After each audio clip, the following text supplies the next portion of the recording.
I don't like their body language. I don't like when the corner came in, when they were attacking, and there was a counter attack. There was no urgency. The goalkeeper gets the ball, he throws it really quick. There was no urgency from 11 players. You know, I don't like that. You know, I think that can be way better. And as you said, long throw-ins. It's 99.9%. It's not the first ball that is going to score. It's always the second ball, and it's a setup how to defend them, and you go and attack them. And if you lose your first header, the other one should normally pick up the second. Days. What do we need to see today, though, compared to that Newcastle defeat?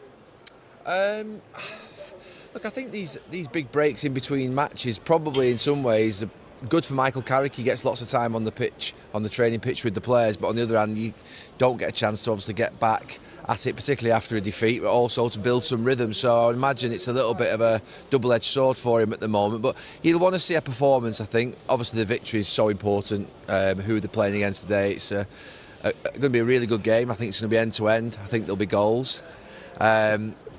But I do think that performance matters, and I think that Michael will have known that over those preceding weeks of the Newcastle game, performances just weren't quite right, and eventually you can get caught out. So I think he'll want a good performance today and a good result. But I do think it's difficult sometimes when you haven't got a game sort of, if you like, within a sort of quick amount of time, because you're trying to manage players sort of up and downs during a long period off.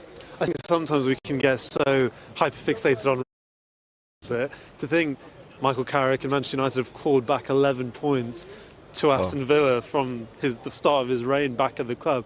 I mean, that is mightily impressive, isn't it? Oh, it's incredible. The position that United find themselves in from where they were pre-Christmas is a miracle, really. We went through that period, that 2-month period together, didn't we? It felt like we were coming here every single week, and it was a real struggle.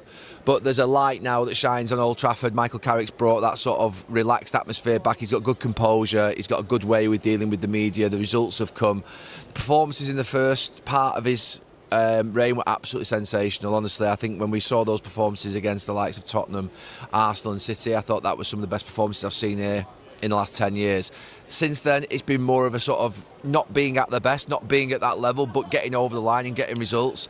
A massive day today, a massive game. You've had a bit of time to prepare for this game as well, so how much has that time helped? Yeah, of course, it's been a good help. We had a good week of work, good trainings, and yeah, we have to be ready today.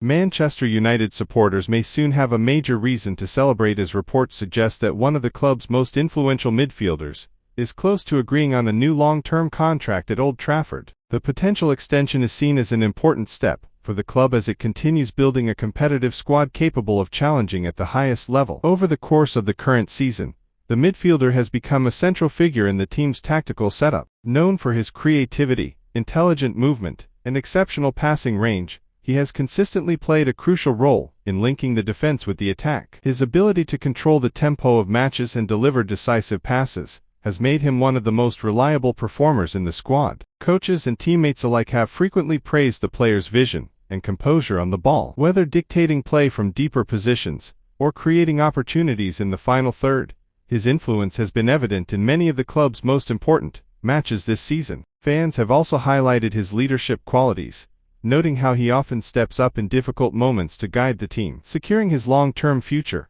would represent a significant boost for Manchester United's plans moving forward. In modern football, stability in key positions is essential, and keeping top performers at the club allows managers to build a more consistent and cohesive system. By extending the contract of such an important midfielder, United would be signaling their commitment to continuity and long-term success. The move could also send a positive message to supporters, many of whom have been eager to see the club retain its most important players. In recent years, squad stability has been a topic of discussion among fans, and a contract extension for a key midfielder could be viewed as a step in the right direction. As negotiations reportedly move closer to completion, attention now turns to when an official announcement might arrive. If finalized, the deal would secure the future of one of Manchester United's most influential midfield figures, and strengthen the team's ambitions in the Premier League, as well as in European competitions. For the Red Devils and their supporters around the world, the prospect of keeping such a talented playmaker at Old Trafford for years to come could prove to be one of the most encouraging pieces of news of the season.